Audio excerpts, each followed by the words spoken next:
तुझ्या नशिबाचे फासे सुद्धा निश्चित पलटतील. कसे ते सांगतो. आता प्रामाणिकपणे शांत चित्ताने ऐक.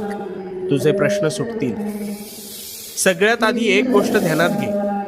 नवीन वर्षात तू जुनाच राहिलास तर तुझ्या आयुष्यात काहीच नवीन घडणार नाही.